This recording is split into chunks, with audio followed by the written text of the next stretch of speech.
in December of 2020. One of the most talented and most aggressive attackers of our era, Daniil Dubov, pulled off really one of the most incredible games of all times against his landsman Sergey Karjakin from Russia. The game that you see now, I think, really deserves to be written in chess history books. This game is really one of the best games of the 21st century for sure, because you see so many beautiful elements, double attacks, decoys, deflections, queen sacrifice, really beautiful tactical shots for sure. So pay good attention. As I would like to say, put your seatbelts on and lean back and look at this masterpiece here by Daniil Dubov. So the game was played in the 2020 Russian Championship, and Daniil Dubov opened with the move e4. Sergey Karjakin's response was e5, knight to f3, knight to c6. We have now the move bishop to c4. The Italian game is now on the board, and now after bishop to c5, we have the gioco piano. And now after move c3 here, Daniil Dubov is announcing the possibility to break and enter here with the move d4, so that's why Karjakin prevents it with this move knight to f6. We have now the classical variation of the Italian game, but now here Daniil Dubov already spiced up the game and played now very aggressively with the move d4. Of course, a more solid and normal way is to go into the gioco pianissimo with the move d3, then kingside castling, knight to d2. We'll probably see many of these games for sure in the continuation, but Daniil Dubov played, I think, the more aggressive line with the move d4, and from this point on the position is exploding now in the center of the board. From this point on we have really a tactical battle. So e takes d4, of course, by Karjakin. Now we have also another interesting idea by Dubov, b4, going into similar ideas like in the Evans Gambit. It's of course not the same because we have played a different move order, but also with the opportunity, of course, to kick away the bishop and now to break and enter with the move e5. And now there are two choices what black could do. There is, of course, the opportunity to play knight to e4, or you can play the move d5. In my opinion, this idea to play the move d5 would simplify the game more. If you're maybe not familiar with this concept of this types of position, go into the line d5. It's, I think, easier to calculate what's going on now on the board, because after something like e takes f6, you can also here pick up the piece on c4. If you get challenged maybe by the queen, still you can cover with bishop to e6. Maybe your opponent can take out now the pawn on g7, but you still, of course, can escape with the rook, and in my opinion, this is perfectly fine. If you get challenged, for instance, with moves like b5, d3 is an opportunity. So black should be, I think, pretty solid here for sure, even I think much better. So that's why, look at this, after d takes c4, you can maybe also try f takes g7, but now of course we have this intermediate check, and maybe we can simplify the game by trading off the queens, which is also perfectly fine here for black. So as I said, maybe d5 is the more solid way to go, but of course Karjakin, also a great attacker, played knight to e4, played more aggressively, also with some ideas maybe to target the f2 square. So now Daniil Dubov plays the move bishop to d5. Very important move. He's not allowing black to play the move d6. If d6 happens, then of course this light square bishop will come into the game, and you see now how through many moves Daniil Dubov will not allow normal development of blacks here. So here Daniil Dubov will basically not allow Sergey Karjakin to breathe, to spread his wings, to simply get out of this positional mess, sort of, because after bishop to d5, now here knight to c3 was, of course, Sergey Karjakin's continuation, simply took here another pawn. If, for instance, you play immediately kingside castling as white, then after something like kingside castling, rook to e1, again, I think you would see this motif d5. So that's the position I think that white doesn't want to get. So that's why here after move bishop to d5, Dubov stays a little bit longer with the king in the center, allows here Karjakin also to take another pawn after knight to c3, b takes c3, now bishop to g5, again not allowing d6 to be played. Still, of course, the king is a little bit stuck in the center, but I see now before this move at least white gained a huge piece activity as a compensation for the two lost pawns. From this point on, Daniil Dubov, I think, has the position that he wanted to get. As an attacker, really loves, I think, this kind of position where you have a beautiful piece activity. So now bishop to g5, attacking the queen. You have to cover now with the knight on e7. Now finally kingside castling, but Still this knight is paralyzed, and here it's a little bit stuck, of course, to the queen here. So that's why h6 here. Karjakin is trying to get rid of this annoying bishop. We have bishop to h4, and now maybe even the first really inaccurate move here by Karjakin. He played kingside castling immediately. Maybe this was his big chance to play something like g5, but the game, I think, becomes again quite spectacular. Look at the g5. I think maybe even knight takes g5 is an opportunity. Look at this. We have to play knight to d5. You can take out the piece. Now we play knight to f3. You step back, but still this is messed up. Rook to e1 is going to happen. There's no way that you're going to castle here on the king side, where you have already the weakened structure. Queen to c1, maybe queen to h6. So many opportunities here. The engine gives here slightly edge to black because of the extra piece, of course, but this is, I think, really an unpleasant game to play for sure. So after move g5, you can also play, of course, bishop to g3. You don't have to sacrifice, but then maybe knight to d5, queen to d5, d6 is an opportunity to finally again get the bishop into the game. So maybe this was Karjakin's chance somehow to get back into the game, but he castled now, and this move gives now, I think, Daniil Dubov pleasant play, because now he can really activate further pieces. He first of all played the move rook to e1. Now, of course, d6 is never an opportunity, because we will simply play e takes d6, and the knight is hanging on the e file, and also by the attack by the bishop. And even if you play g5 now it's too late. I think bishop to g5, h takes g5, knight to g5.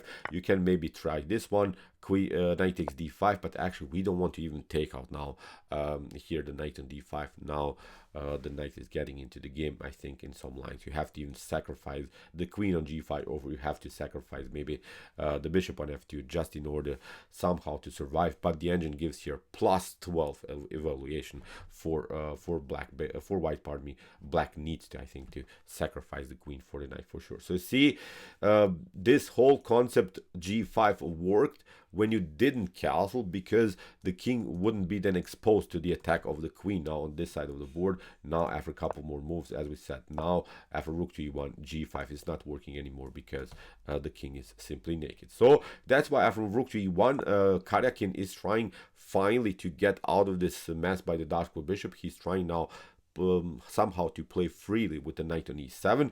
In the continuation, bishop to b3, good move by Dubov, staying of course with both of these bishops on the board. And now Karjakin changes now a little bit the direction of the game, because he's trying now somehow to battle on the queen side. But this whole concept on the queen side is not so dangerous anymore.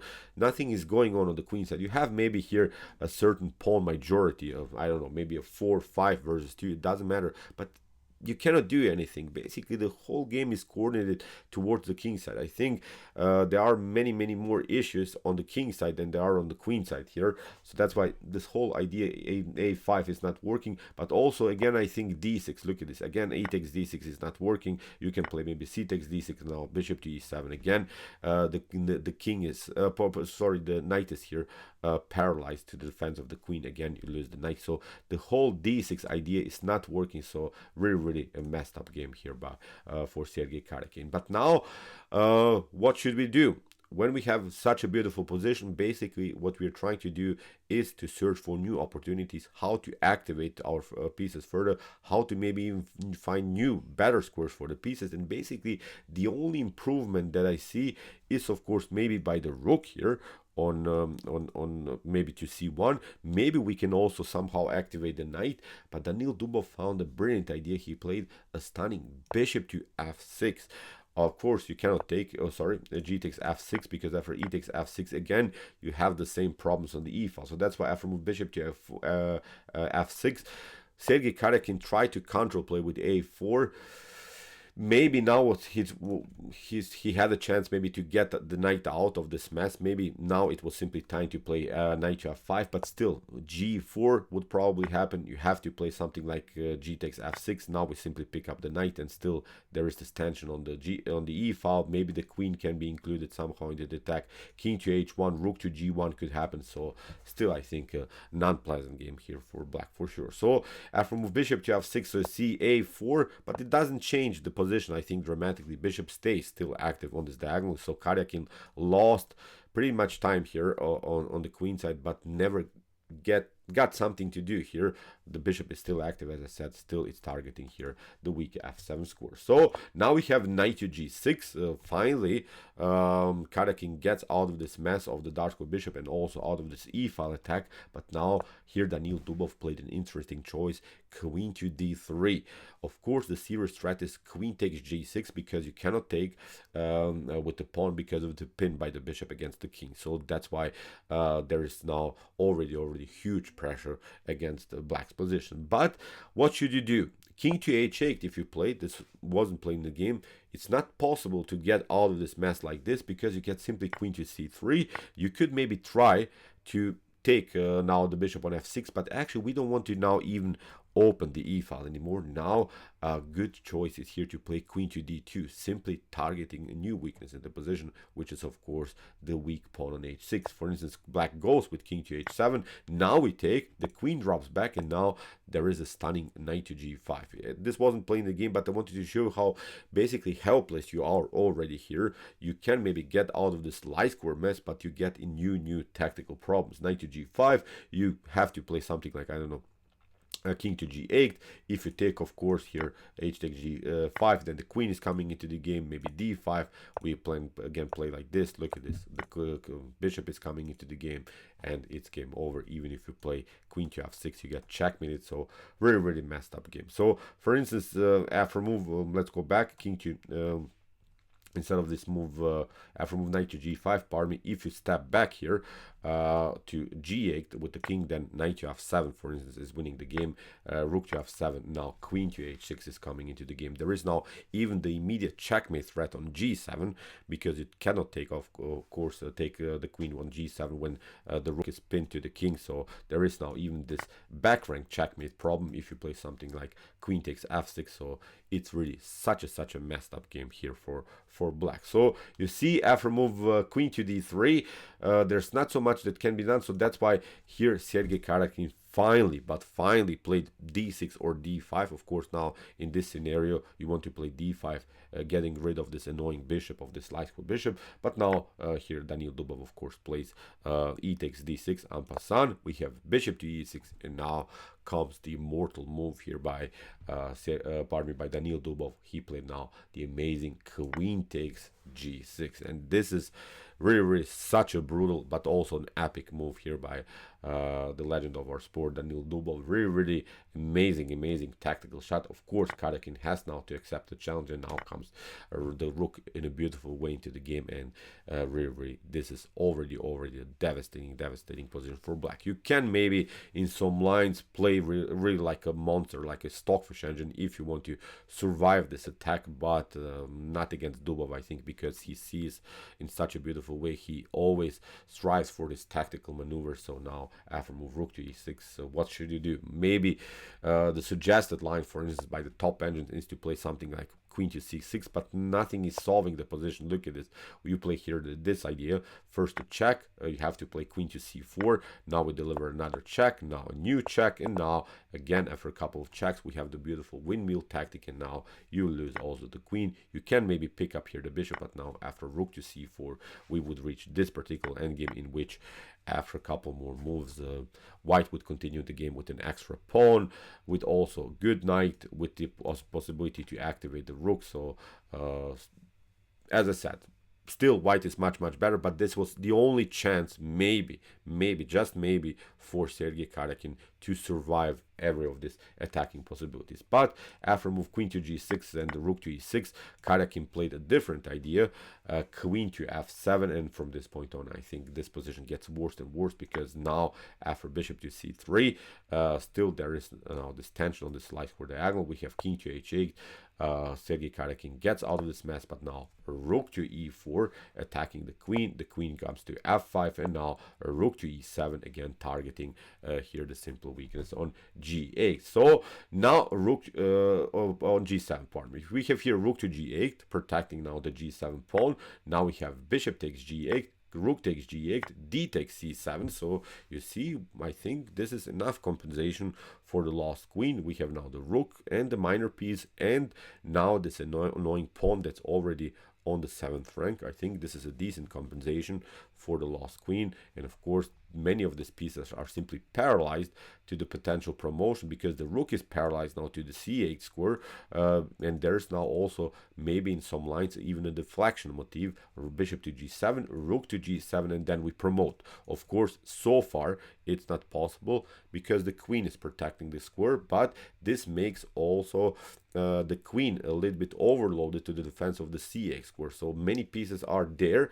but they are simply playing in high dependency level. I think here they're really compacted. They have to protect now simply the promotion on c8. So queen to c2. This move is attacking the bishop, but still keeps the queen connected to the c8 square. Well, Sergey Karjakin is not stupid, of course. He's not trying to get the queen out of the c8 mess, because if you play that, then as we said, then there is this deflection motif, bishop to g7, and then the simple promotion. So that's why bishop to e5 gets out of this mess. We have bishop to f2. It doesn't matter, you just grab the pawn, but you don't have any checkmate threats with the bishop and queen activity. So bishop to b6, h3. Dubov is creating, of course, breathing spaces for the king. We have king to h7, rook to e1, getting a new piece into the game. We have now the move a3, and now king to h2, simply proving now the position of the king. So now comes g5.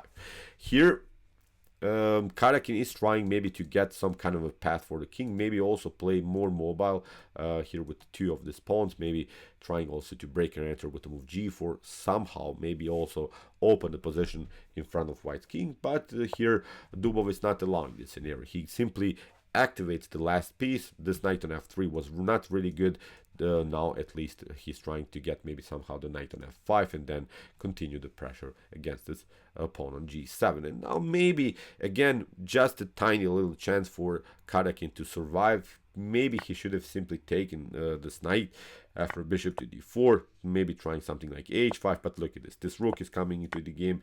You can try to open the position, but when we reach this position, I think when we connect this b pawn to the c pawn, and maybe when we create this kind of a position where everything is glued together, where everything is compact, where everything is protecting everything here on the board, this is still game over. But as I said, maybe just a tiny little chance somehow for black to get the queen into the game, maybe deliver some checks, but I'm not sure. For instance, in this position, the engine gives here +6 evaluation here for white. We can maybe trade off the rooks and again just promote the pawn. So many good ideas, but only for white, I think. So after move knight to d4, Karjakin didn't take out the knight, played queen to c4. This knight comes now on a beautiful score on f5. We have a queen takes b4, a rook to c1. Now when the queen is out of the c file, now there is again this threat to simply promote here to pawn to c8. So that's why king to g6. Now comes this deflection idea, rook to g7. We have queen to f5, rook takes g8, simply taking out here the piece. And now after bishop to c7, bishop takes c7. Here Karjakin maybe hoped that he could maybe somehow force perpetuals, but again, look at this, the bishop is covering the dark squares. You don't have even time to deliver a check. The only maybe chance to survive is to take out this pawn and maybe push this passer on the a file. But now Daniil Dubov again calculated everything in a beautiful way. He played first of all rook to c5.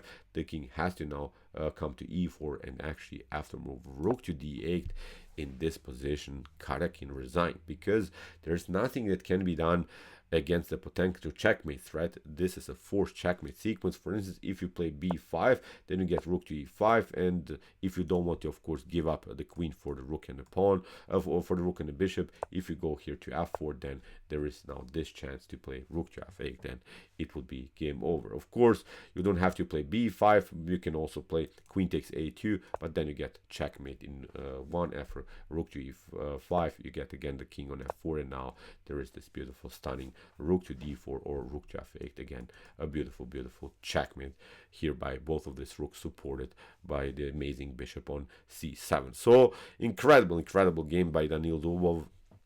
I really enjoyed it. Many opportunities here, but how he spiced up the game in the beginning by playing this very wild line of the center attack, activating the pieces, getting sacrifice 2 pawns, play the queen sacrifice, activated further pieces, played incredible stuff here for sure. So in my opinion, this deserves to be the Daniil Dubov Immortal for sure. So okay, I hope that you enjoyed the game. I really enjoyed it a lot. Interesting ideas of the Italian game for sure. If you want to see more epic chess games like this, check out our best chess games of all time series with some other great games played by other top grandmasters. And if you want to see maybe the top engines battling it out in their best chess games, check out also our best chess games played by computers. And if you like this content, don't forget to subscribe to my channel.